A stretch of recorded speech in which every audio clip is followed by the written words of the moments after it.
43-year reign of the speed metal kings, Metallica. With 9 Grammy Awards and 14 nominations, 38 concert tours worldwide, and 11 studio albums that span 4 decades, the Titans of Thrash remain the standard by which all other metal is measured. We begin with a 1984 classic from their second album, For Whom the Bell Tolls, followed by the 1992 tour anthem, Wherever I May Roam. And then, let's turn down the house and light up the stage with the Auburn University Marching Band and their show, Metallica. Well, it is Wednesday night once again, and there is no shortage of things to talk about as we had breaking news right before we decided to go live here. But on Wednesday nights, it's Auburn Family Night, all about you, the Auburn family. We're going to take your topics, your comments, your questions, and, of course, your calls. All that's coming up here right now. Let's get into that Auburn experience.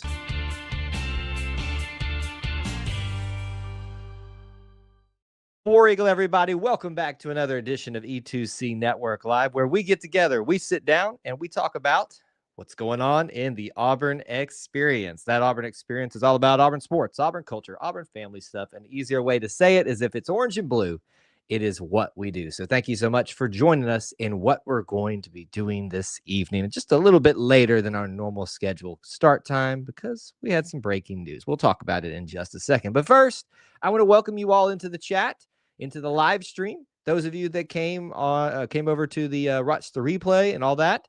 However you got here, whenever you got here, we appreciate you being here and participating with us this evening and being part of our little family within the Auburn family. Do us a humongous favor to start off this stream if you can. Smash that like button. Also the share button if you're watching on Facebook, for instance, or Twitter, the retweet button. That's always the X button, whatever it's called these days. It's always very helpful. We appreciate you doing that for us.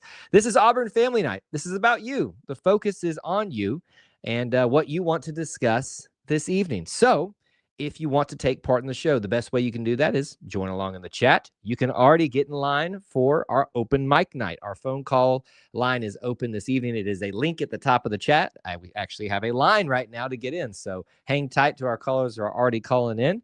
And we'll get to you as soon as we can. And you all can take advantage of that this evening. You can be on camera or off camera. It doesn't matter. We just want to hear from you this evening if you so choose to do so. Let me set the table for you about what we could be talking about this evening. There was plenty to discuss this evening without the news that broke literally as I was getting things set up to go live. But that news, I'll quit teasing you. Most of you know right now. Keyshawn Hall, former forward. Some people are calling him a guard. I disagree with that. Former forward for UCF and a highly coveted one of that, looks like, is coming to be an Auburn Tiger. Reports are he's committed, he's signed. I just call him committed right now. We put out a post about it on social media, just calling it committed until I see the official confirmation from the university or from Auburn basketball, which they might. And there it is. Well, they are retweeting things. So that's at least they've retweeted things saying committed. So we'll go with that for now. That is the breaking news. I'm going to be honest with you. I've had very little time to do information looking on him other than basic stuff. We can certainly talk about that a little bit if you'd like to do that. But folks, our boys are in the Final Four. They're in San Antonio right now. We're going to discuss that, I'm sure, a lot this evening, the matchup with Florida. And then there's always spring practice if you guys want to talk about that. Even wearing a football shirt to remind you that it is spring practice season right now. We talking about practice, all kinds of different things. New coach for women's basketball, getting into the groove of things, putting his staff together. I'm sure going out and recruiting, things like that. There's plenty of things in the Auburn experience that we could discuss with you all. So don't be shy. Excuse me. Don't be shy. Jump into the chat and join us here. We've got a lot of our fine folks that we normally see here in the chat joining in with us this evening. So we appreciate that from Detroit, from Minnesota, all across the wide, wonderful world that the Auburn family so populates and gets going here. So we're going to go ahead and take our first caller, and then we'll get to some of your comments. So go ahead and get those rolling in, some topics that you may want to hit. He's been waiting patiently. There he is, Mr. Kevin. What's going on? Mr. Jaquez Hunter. Oh, you're Mr. Jaquez Hunter. I'm sorry. You got to move pretty quick if you're Mr. Jaquez Hunter. Hey, who's that guy from Florida? Keyshawn Hall. Is that the new transfer? Is that who you're asking about, the transfer guy? Yeah, from Florida. You talking about you? So tell me who you're asking me about, because we're playing Florida, but are you talking about our commitment? Yeah, our commitment. Yes, our commitment. His name is Keyshawn Hall. He played for Central Florida, or UCF, where Gus was. Oh, Central Florida. Yeah, Central Florida. He is about 6'7", 230 pounds, I think. So a lot of people are calling him a guard. I disagree with that, just on measurables alone, but certainly I'm not going to put anybody in a box, but I'm just calling him a forward because that's what it makes the most sense to me right now. You can be a forward who plays like a guard, or a guard who plays like a forward. We've seen that a lot. But he's going to be, he is committed right now. There's not been an official signing post from Auburn basketball yet. They have acknowledged all of the commitment posts, but it looks like it is at least on the way to being officially official. So another addition to the class for basketball. What a way to start the week. Yeah. Yeah. What you think? What else is on your mind this evening?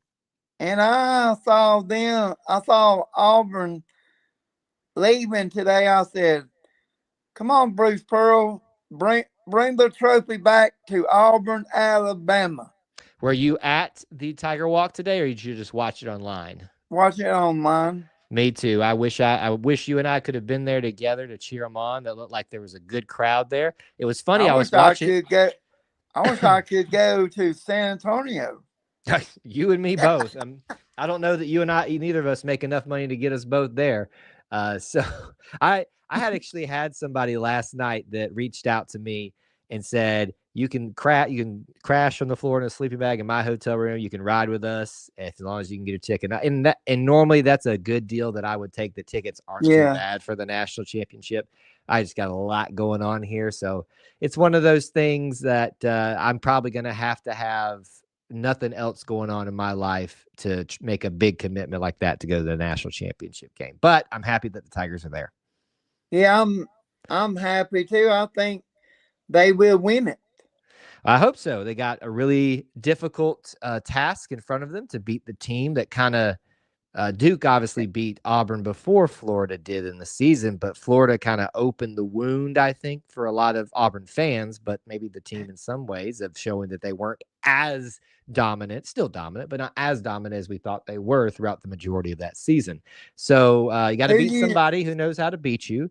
And then, we'll just leave it there for now, because that's really the only focus that needs to be. Who you think be guarding that Florida guy? Whoever the coach puts on him. Denver Jones. Well, I would suspect you're going to put your best defender on him. The problem is they know that's coming. So they are prepping for that. They're building sets to get him open. They probably get him away from Denver Jones, creating some pick and roll situations, or causing them to switch off. So you can plan to put Denver on him, but the difference is you got to keep Denver on him. He's a very good basketball player in his own right. Now Brown will have 25 points again. I hope so. We're going to have peak Janai Broom, which we've seen so much this season, in every opportunity that Auburn has in front of it, which is only guaranteed one. And if we can get that out of him, and everybody else kind of do their thing, and maybe have one or two other guys have explosion games, we're going to be just fine. Did he practice? He did not practice. He did not practice. At least that was the report. Coach was interviewed a lot, and he said he was not going to practice. Now you can say he's not going to, and he may have ended up. I don't know that for a fact. My guess is he didn't.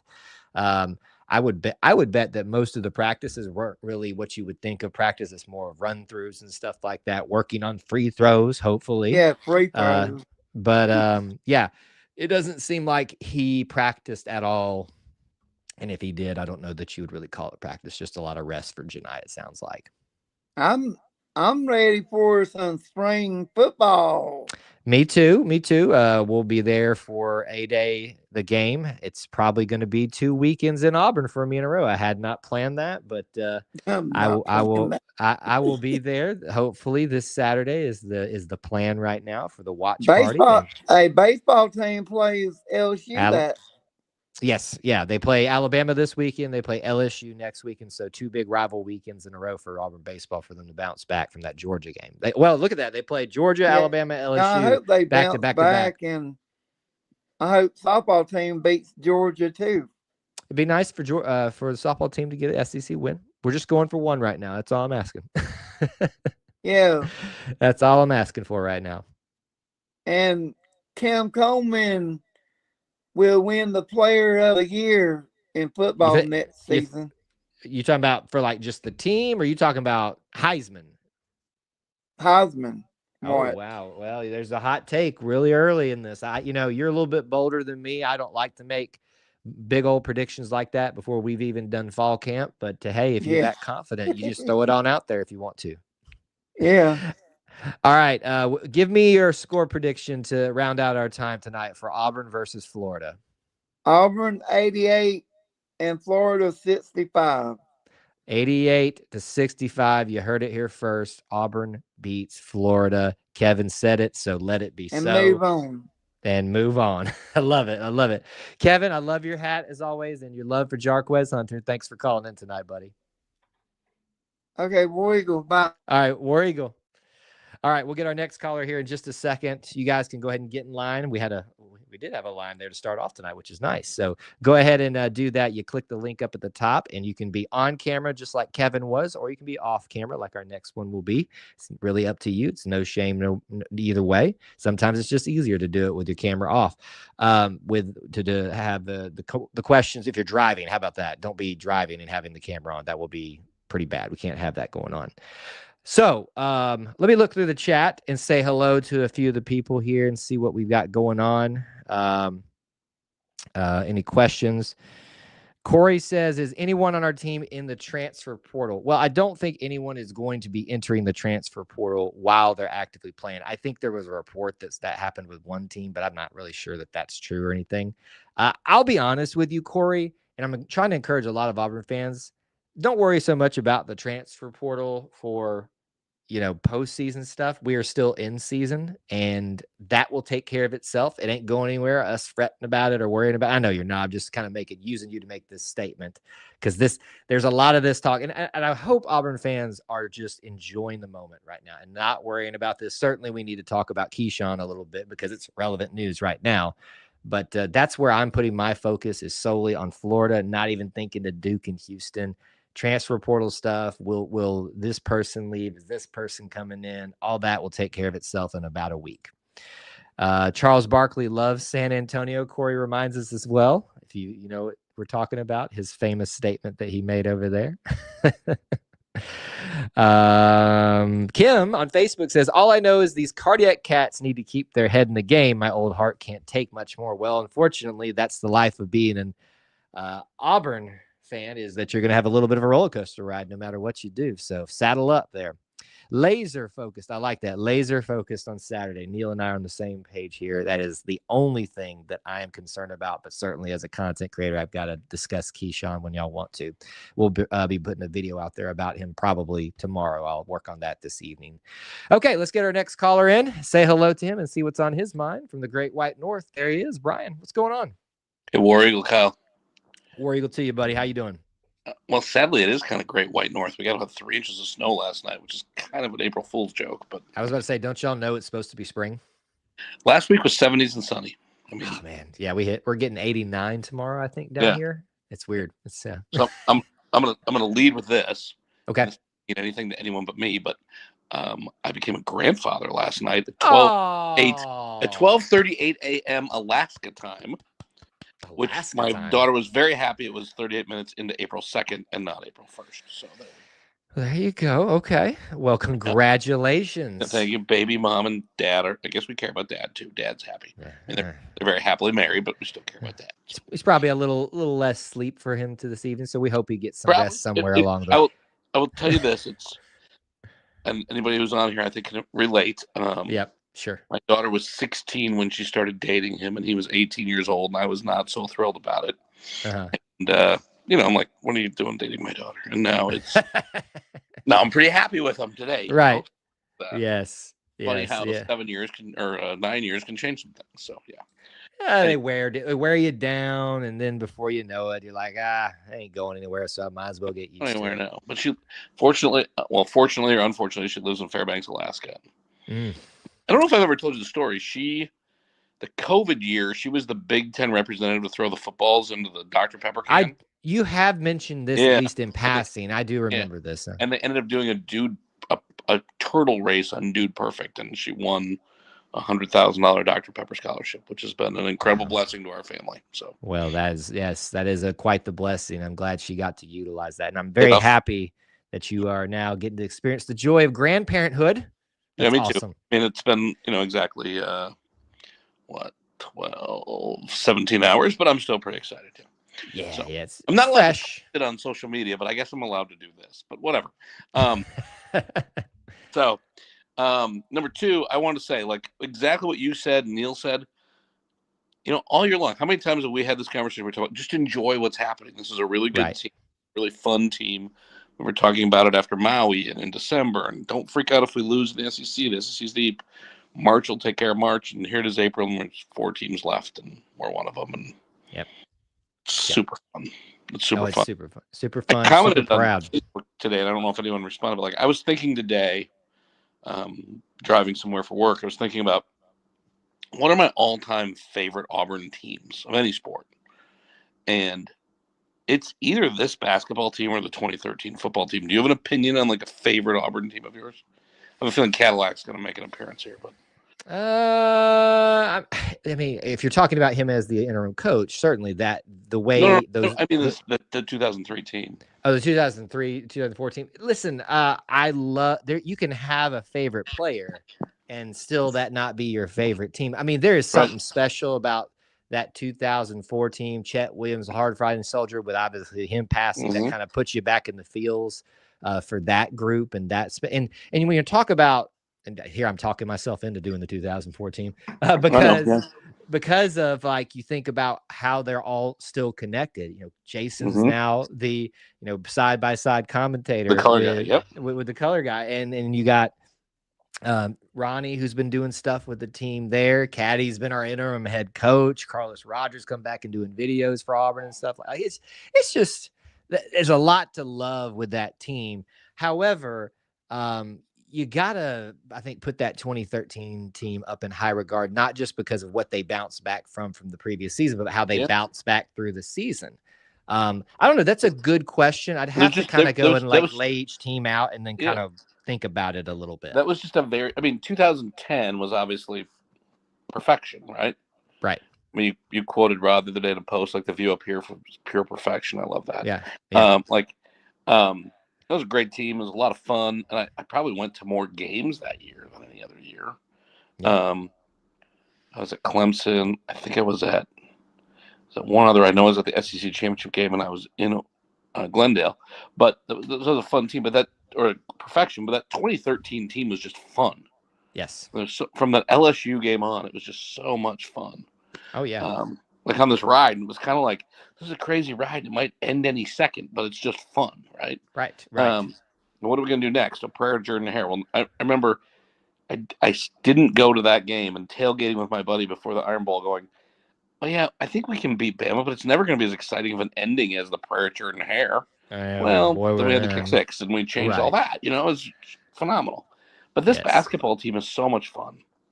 Yes, they are. And I love they seem to love each other. I don't think that's a joke. And I love, as a person of faith, I love the role faith seems to play on this team. Oh, yeah. Yes, yeah. And we got to see Jeremy Napier, the team chaplain, essentially, and at Tiger Walk. And he comes, I posted on somewhere, I think, somewhere on social media or something like that, but he gave the call God sign right into saw our camera, looked right into it, and as he comes by, he slaps me on the shoulder. So you got to know he's got a big hand in that. But it's one thing to have a team chaplain, and I think a lot of teams do, not most, I shouldn't say that, but you can have that. But you really do have faith take a central focus for a team like that when you've got especially player-led stuff and players who take it seriously. And I think that's why it's such a big thing, because you got guys taking it seriously on the team. I think it was Dylan Caldwell talked about what's different about this team is the 9 a.m. meetings turned into 9 a.m. Bible study. Yeah. And that's just, especially considering, Bruce is Jewish and faith, right. But it's just as a person of faith, it's impressive to me, their boldness for it. Oh, yeah. And I really admire that. Okay. So you should never spend a whole lot of time on X or Twitter or whatever we call it, because it's such narrow casting. But everyone's so worried about Janai and his elbow, right? And I mean, and I'm concerned about it.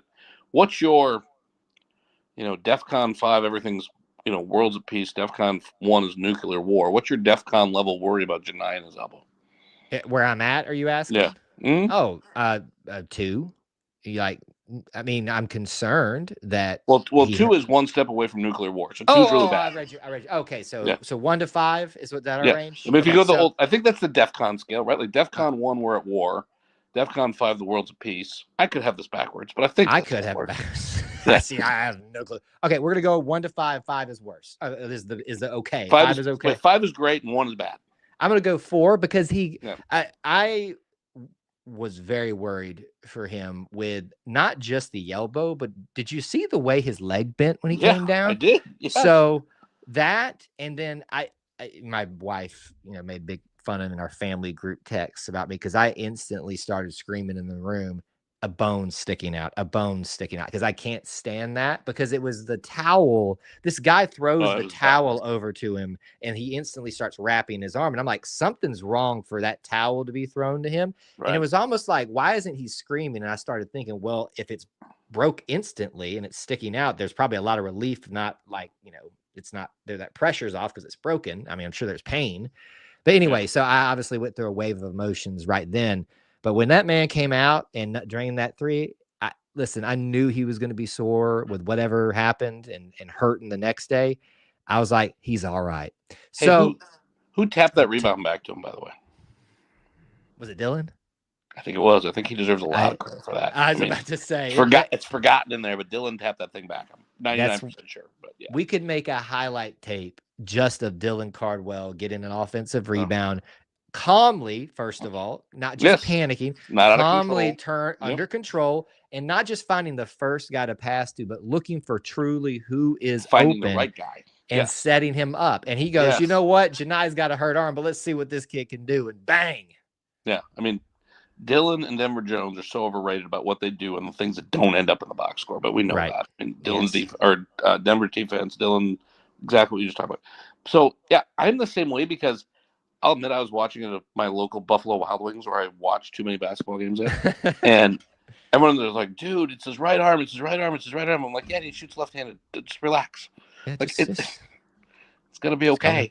Yeah. I mean, obviously you need it to balance. It's the way you're supposed to shoot, but it's not the power arm. It's not, I can't even do it. And he's a physical player. I know he uses it to create space and all that. I just feel like he's going to be okay.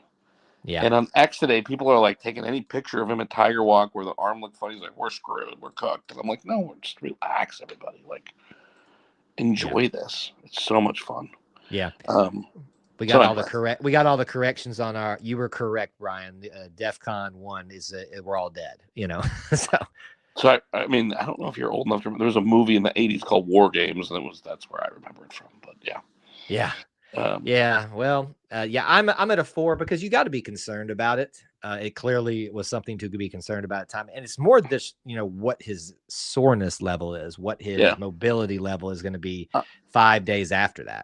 Yeah, and honestly, I'm probably a 4 for Saturday, and God willing, I'm probably more of a 3 for Monday because what kind of beating does he take in the Florida game? So yeah, right. But we'll see. Yeah. I'm not too worried.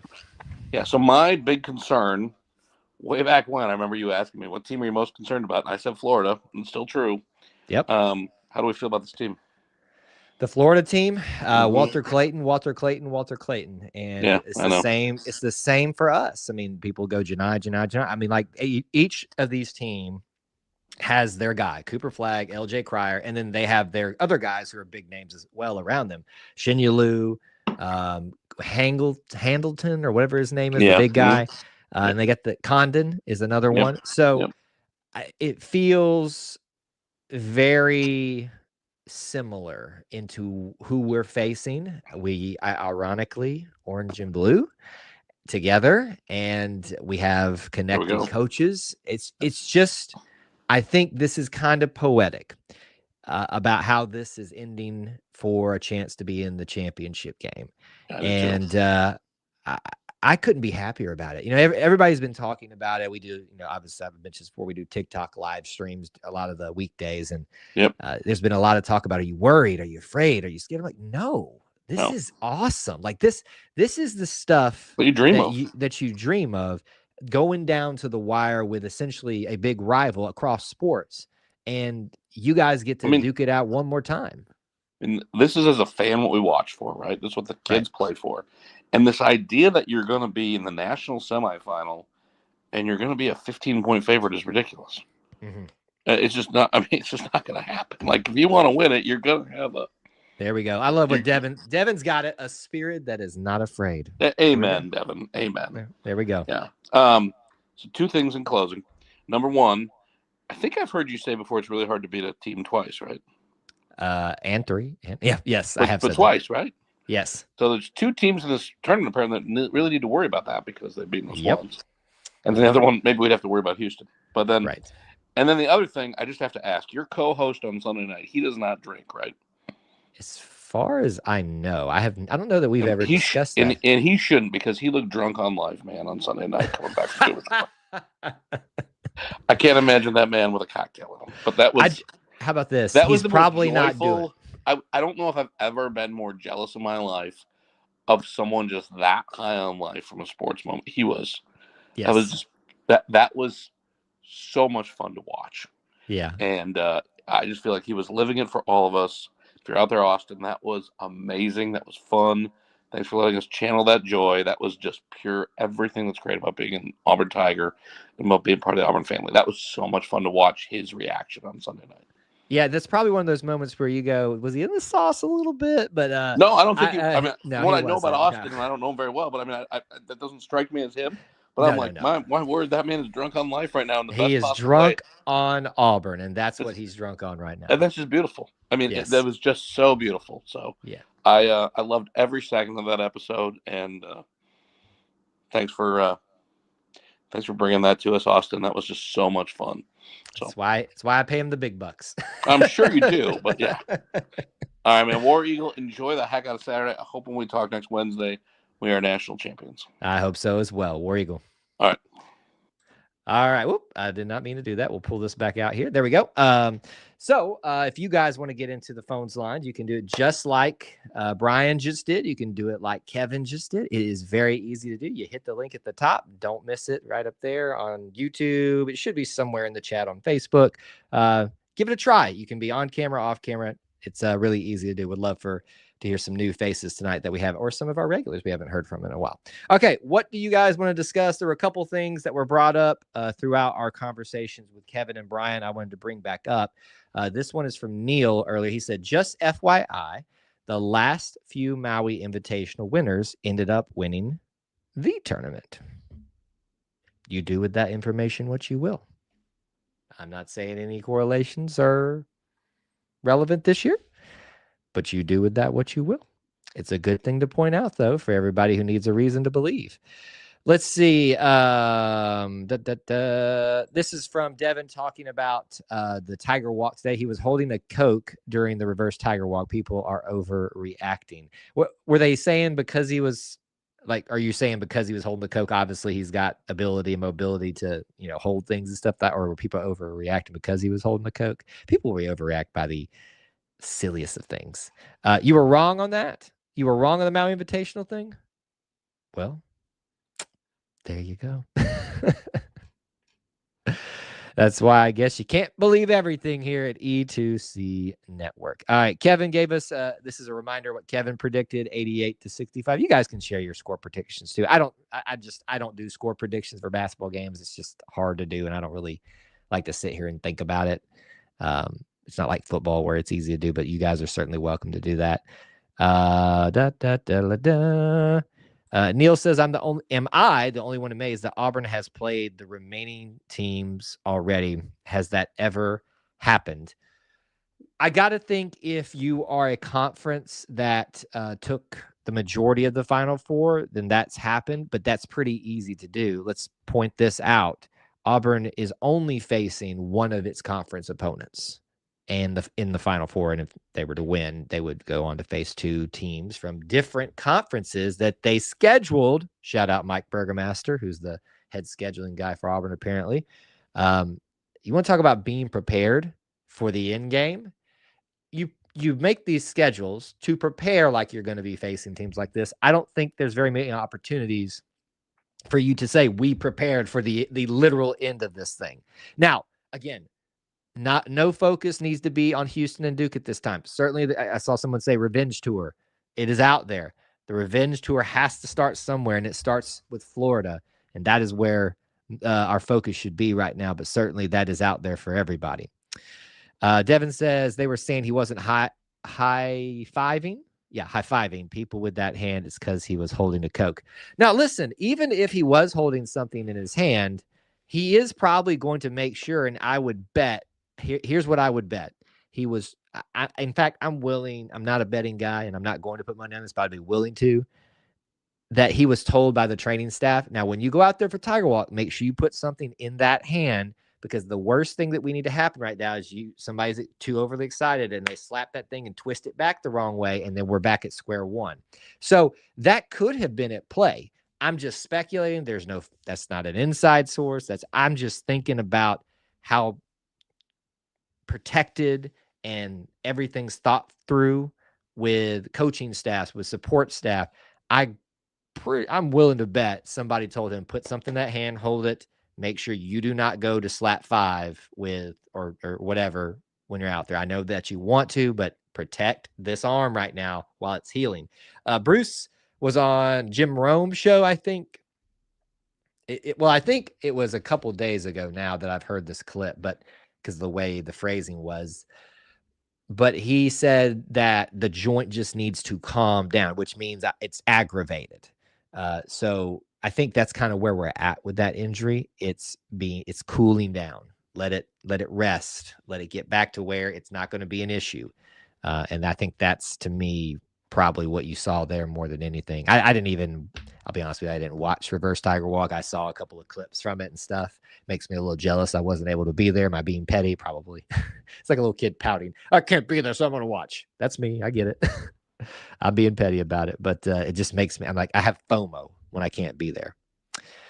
WT is talking about Flory Badunga. Certainly that's an opportunity out there. We'll see. But I'm sure we'll be diving into those things a little bit later on down the road, a little bit more. Obviously, any thoughts on Keyshawn Hall from UCF? I know it just happened, so there's not been a lot of time to digest all of that yet. 6'7", 230 pounds, it looks like.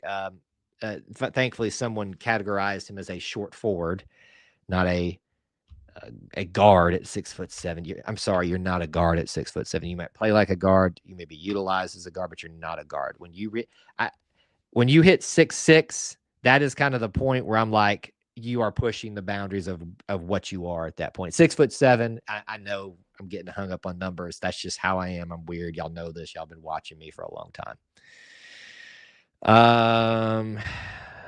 Neil says, I'm old enough to remember when we discussed Auburn's hard schedule last year before the season began. We've been talking about this, how much I have been excited for this regular season and what could be in front of Auburn potential-wise for a long time. I think I made my first video as soon as last year's season ended.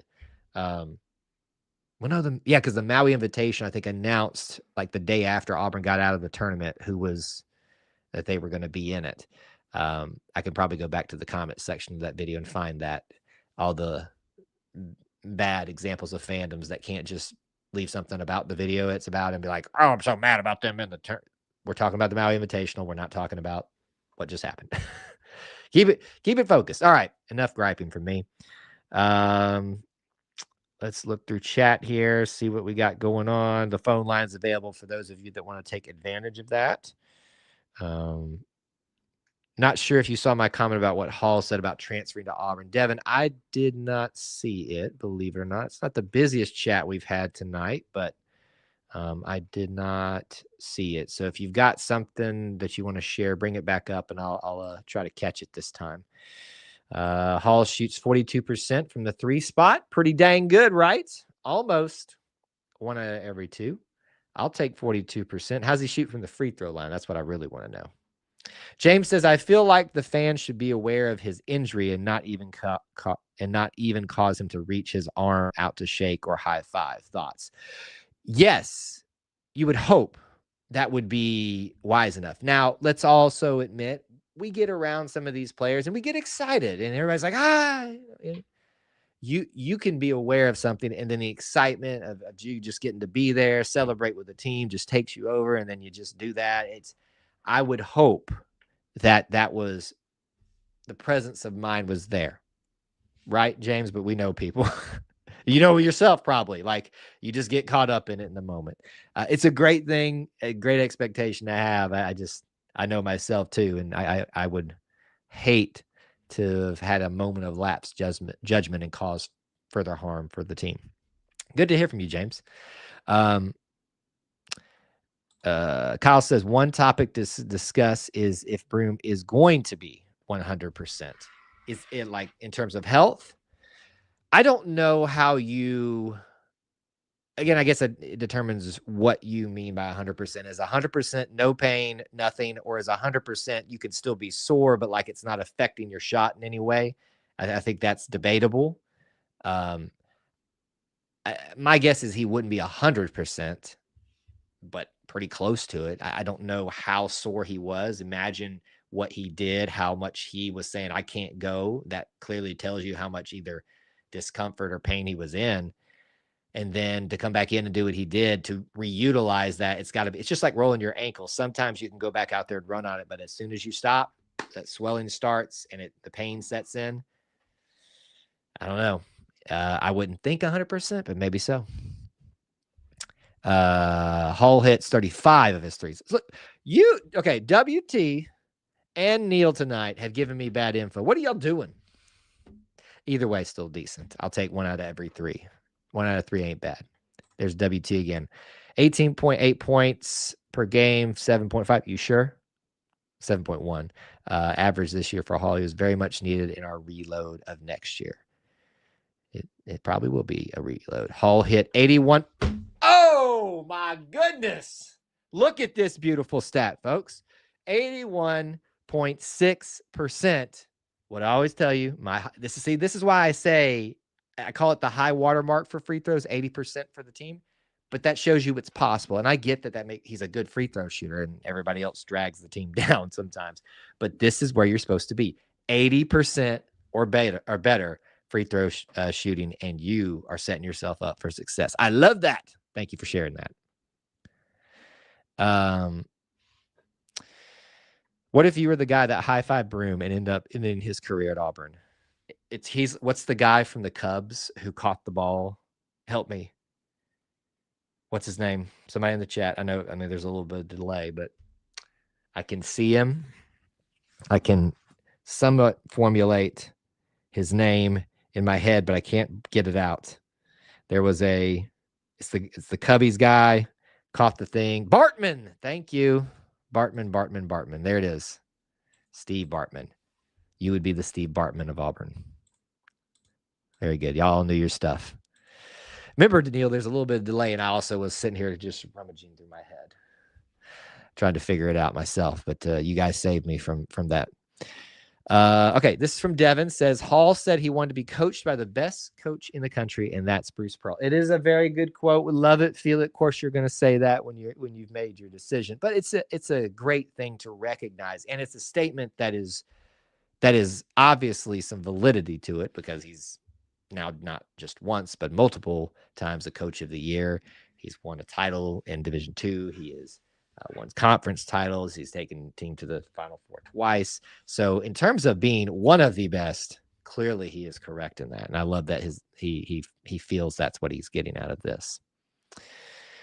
The old governor of Illinois wanted Bartman arrested. Jeez. I'm sure having 2 Final Fours helps even more with recruiting. I was thinking about this the other day, and I'm not so certain that making the Final Four makes as big a difference in the world of NIL. I truly think that is really what's taken over. Certainly it helps. How about this? It's kind of, it goes back to the old discussion of did Under Armour hurt our recruiting? Obviously not. But obviously it can play a role. There's always these weird nuanced things in recruiting that can make a little bit of a difference, but it doesn't make the difference. So I just wonder, Unbeaten Lake, have we reached the point with where, as long as you are showing you are a program that is getting to the tournament, competitive, if not super, majorly competitive in your conference every year, that you're sending people to the league, I think maybe those things are more important than just where you finished. It doesn't hurt, but maybe it doesn't help as much anymore. I don't know. Maybe y'all disagree, but that's just, I had this thought, kind of what you were talking about here the other day, and I was like, there was a time where I'd be like, oh man, recruiting is going to skyrocket. I don't know anymore. It's a crazy world when I get more excited about Auburn basketball than football. The world is turned upside down. Well, it'll turn back upside down again on you and turn upside down again on you. It's the way things go. Corey's got all the things after this. All right. I'm picking on you a little bit tonight, Corey, but you got to focus on what's right here in front of you. All right, let's take it, though. When Bruce retires, is it pretty much a given that Steven gets the vacancy? I certainly will talk about this probably some more when we get through this week. But nothing's a given, right? Nothing is a given. I think I have the benefit of doing this as my job. And so, not to say that nobody else pays close attention to Auburn stuff, but I guess I've learned what to listen to, what not to listen to, how to read between the lines, just because I'm constantly taking in content to give you guys stuff that's of value or something different or something like that, to be informed on that. And my assumption, what I'm saying is, I believe, based off everything that I've heard said, not said, in between the lines, and let me reemphasize, said, that is most likely the case. But we can dive into that a little bit more. Yeah, and there's another way to think about it. I think it's our Auburn mentality sometimes to feel like the shoe is going to drop, and you're right. It is going to drop at some point on us. That's the roller coaster ride. But I guess I'm just more excited about what is here, and I'm excited about what has been prepared for the next person, especially if it is Stephen Pearl. Yeah, a lot more time to think about these things in about a week, though, because we'll be like moving into that period of. I know everybody's not super excited about spring practice and stuff right now, and because there's no game too. It's a good lesson, though, in everybody this year to not put too much stock in spring stuff. Every year somebody comes out claiming, oh, this quarterback, I'm switching gears here. Oh, this quarterback is the next greatest thing just because of what he did at A-Day. And then lo and behold. So we'll see. All right. Phone lines are open. Take advantage if you'd like to. Let's see here. We're in good hands. That's a good way to think about it, Corey. Yeah, I mean, it's always a possibility, but I think the majority of people who are saying that are the fear mongers that just want something to be angsty about or be fretting. There's a bad, it's our culture, it's our society, but it's also a fandom thing in general, but it's an Auburn problem that I think we can't just enjoy where we are. Sorry, I know I'm getting on a soapbox about this, but it's another one of these things that over time of doing this, I've just noticed. I think it comes from message boards. I think it comes from social media as well. This mentality that we always got to be thinking about the next thing. We always got to be doing that.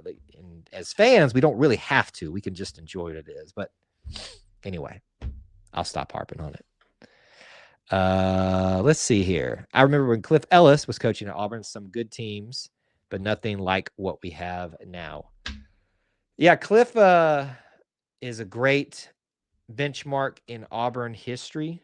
I think, unfortunately, he's been surpassed definitely by Bruce and wins and things like that. But you got to put him a little bit lower now. Not too much. Third probably of the coaches. Sonny, it'd be Bruce, Sonny, and Cliff. You probably have Joel Leaves in there too. I'd have to do a deeper dive into that. WT with a tip of the cap to Jay Jacobs for having the guts to get Pearl. Q Kyle saying Green locked him down. You know me well. If we don't get him, we can't lock him down. That's true. But I want us to be well-rounded in our conversations. And yes, you know me well enough to know that I'm going to. And listen, I am not super fond of the Alan Green tenure here in the wholeness of it. But I think you earn a lot of clout, I guess is a word you say, when you can, even those that you didn't, in hindsight, really like their tenure, you can give them some respect. But it certainly goes to Jay Jacobs for having the guts to go get him and take a chance on him. And Bruce has said that time and time again. Bruce said that on his opening press conference when he first became that. So your point stands. Bruce retires when Bruce retires is what I say. Exactly. And if it's tomorrow, hopefully not, because he's got a game to play, so be it. I think one of the things that I love about Bruce Pearl is how he invests in others. And when I say others, for this instance, I'm talking about his coaches. This isn't just a this year thing. And some people will say, well, that's another sign that he's getting ready to leave and all. But no, I think he truly believes in setting up others for success, because we talk about these coaching trees, and that's sometimes part of the major legacy of who you are as a coach is what you leave behind. And if you leave behind a coaching tree that shows a lot of success going back up to you, or coming down from you, I guess I should say, then that kind of solidifies that. So him investing in giving Stephen Pearl, Coach Burgomaster, Ira, I haven't heard him talk about giving those responsibilities to Corey Williams yet. But that core group, Wes, when he was here, Wes Flanagan, giving them the opportunities to call an offensive game, to call a defensive game, or a special teams guy, to allow them to be the scheduler. He has invested in his guys, and I feel like whenever that is, we are set up for success for some people, any of these guys that could take over if that's what Auburn would choose to do. I said I wasn't going to talk about it. Here I am talking about it. That's what you guys do to me. Jay Jacobs made some horrible hires. Would you like to name some? Sonny Galloway probably would be one. But I think we all recognize that was a great hire at the time, a slam dunk hire, but we didn't know what we were getting into in terms of on the field stuff. Same thing with Clint Myers. It was an on the field slam dunk, given the fact that we ended up in the World Series. Not the greatest ending there. So any others in mind there?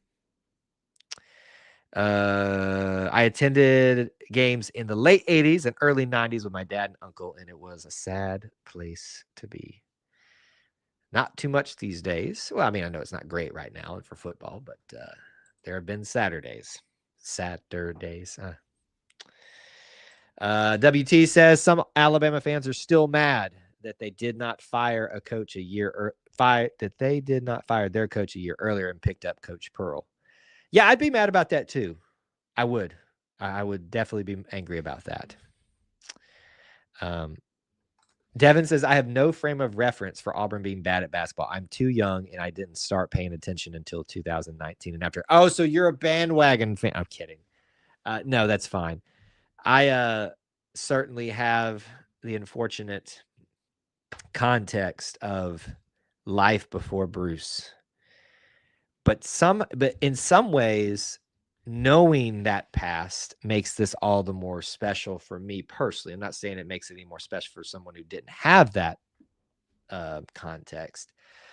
But for me personally, seeing how bad things were, I've said this before, and he's not here anymore. That guy's, I won't even say the guy's name. I had a friend who was a manager on the team, traveled with the team, all that stuff. His dad worked in the athletics department, so obviously knew what he was talking about. And the stories he would tell me about Tony Barbee were just horrendous. And I just, it makes sense why we were not successful, and it wasn't because of Under Armour. So having that, Jeff Lebo, I think, had a spark there that he was getting going. I hate he didn't get to go into the new arena.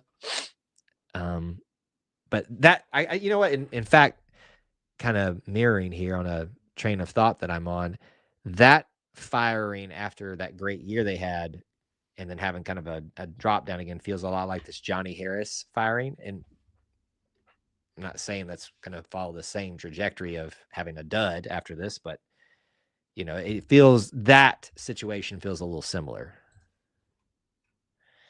All right. I was talking for a long time here. It's Barbie Galloway. My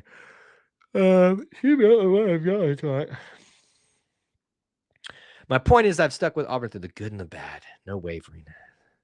It's the way you got to do it to ride the roller coaster ride. Go down the ridge at Lake Martin, and you can see what $10 billion can get you for being a good basketball coach. Yeah, there's a famous radio personality that apparently lives like next door to him, and has joked that he can see Bruce out in the dock from time to time. It'd be fun to go. Oh, and there's been a video before during the summer where people drove by and saw Bruce out there, and they did War Eagle to him, and he did it back. So it seems like Bruce genuinely loves Auburn and loves connecting with Auburn people. Unbeaten Lake says Gene was not the smartest hire, to be honest, but he did get us a championship. Then he hired Scott Offler. Thank you for using the name correctly. Yeah, the one thing that keeps you from having it not being a smart hire is the championship. So on some level, it was, but it failed very quickly at the end. And I know people are going to disagree with me. At the time, I vehemently disagreed with the firing. Hindsight has allowed me to kind of put some things into perspective, and I think I still lean a little bit on the disagree side of the firing. However, it worked out. It did. WT thinks that Lebo was fired too soon. I always thought that too. It was a pretty bad drop down after his number 1 seed in the NIT and just missed the NCAA tournament. And it took him a long time to get there. I think that's it more than anything. And that's why it kind of mirrors Johnny Harris, is that we saw the progress. We saw where we were going, but it just took so long to get there. And so when you see that drop up after that good year, you're just kind of like, okay, here we go again. We're going to take a long time to get back. And so I'm trying to understand and put things, maybe help myself understand that recent firing a little bit more. I used to like Tommy Joe Eagles. He made a real effort to sell Auburn students on Auburn basketball. He would show up to classes and talk about it. Yeah, Bruce did that too. You remember? Bruce showed up in the classes and like got people, and you kind of know now because he's talked about it. He knew we didn't have anybody except for KT Harrell that needed to be playing at this league, SEC. So he was a great salesman. Got people to buy in over time. Okay, we have caught up mostly in chat. Oh, let's see here. Kyle, my mom was telling me about how when she went to school, Auburn AU tuition was only $700 a year. Jeez. What if it still was that way for us all? I asked my dad the other day if he thought we would see Auburn get to 1, let alone 2 Final Fours in his lifetime. He said, nope, it was not something he ever really considered. Yeah, I can mirror that a little bit. And I think that comes with the context of knowing how far we've fallen. And yeah, she saw, man, she's got all the history, seeing Elvis at AU.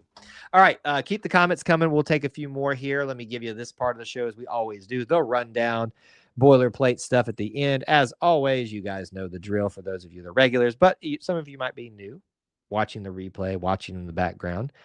Here's what we got coming up for you. Post-game show. Whoop, there it is. Auburn versus Florida. Now, remember, my plan is to be at Auburn with the watch party. Probably will share some stuff from there. I probably can't film from the inside. So which means either way, loss or win, there will probably be a slight delay for our show, post-game show, regardless of that. So if you're waiting on me to log in, just know that I'm trying to get in there, get set up either in the mobile broadcast, probably all, no matter what, in the mobile broadcast studio, aka the back of my car. Got some new things I'm going to try this year in there. Got some ways to kind of make it a little bit more conducive to filming in there. Anyway, I will go live as soon as I can. If it's a loss, it'll be much quicker. If it is a win, we will be at Toomer's Corner, and you will have to forgive me because there will be lots to capture over there, as you guys have seen this go around for the Sweet 16 and the Elite 8. We will have a Auburn Experience live podcast recording on Sunday. Again, there's a little bit of variance to this because I'll likely still be in Auburn, I think. If I am, we may try to do a live recording from somewhere near on campus like we have done previously, weather permitting, outside, that type of stuff. So I want to remind you of our kind of stay loose free for that. Usually if we do it from campus, we've done it about 2 p.m. Central Time, 3 Eastern. It's what we try to do, but it may not work out depending on Austin's schedule, what his availability is for. We will see. So stay tuned for that. Right now, plan for it to be at 9 Eastern Time. Other than that, check out our links for ways to support us, be part of our Conquer Club, all those good things. And got lots of things to get connected with, to support, listed in our description. If you need access to a link, something, let us know. Just hit us up in the DMs. All right. You know what I could start doing, and I should start doing? I'm going to do it while I'm talking to you guys, is putting that link tree in the comments section. As I keep telling y'all all, hey, go here, but I never actually, and it's easy to do that, but I never actually like just put it in there as soon as I'm talking about it so you guys have easy access to it. So I always call this the catch-all website. It's not really a website. It's kind of like a mini page. But if you go there, you can see all the different links, all the social medias, all the ways to support, all the ways to connect. Okay, what are you guys saying to round out the show? Let's see. From what I've heard from my family, Bill Lynn would coach basketball games while also working as in the concessions janitor during games. Huh. Interesting. You have to, I have my Uber customers. I forgot about that. How weird would that be if I did a show while Uber driving? That would be really weird. It'd be hilarious too. I still, that moment, Austin dropping his camera and all we got was a straight up view of his crotch. That was a great moment.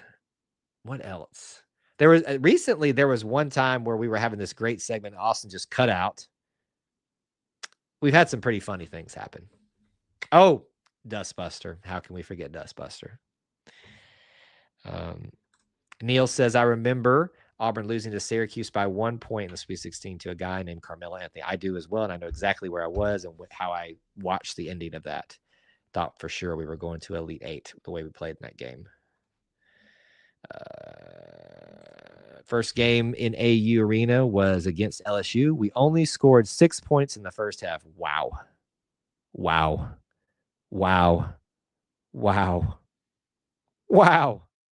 Bringing back bad memories here.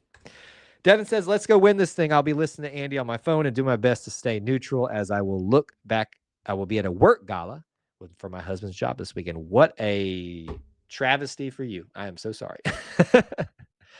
WT wants to know when Uniform Boy is coming back. He brings out the best in the chat. He does tend to do that. As I've told you before, he has an open, pretty much like whenever he wants to get on, he can tell me and we'll do something.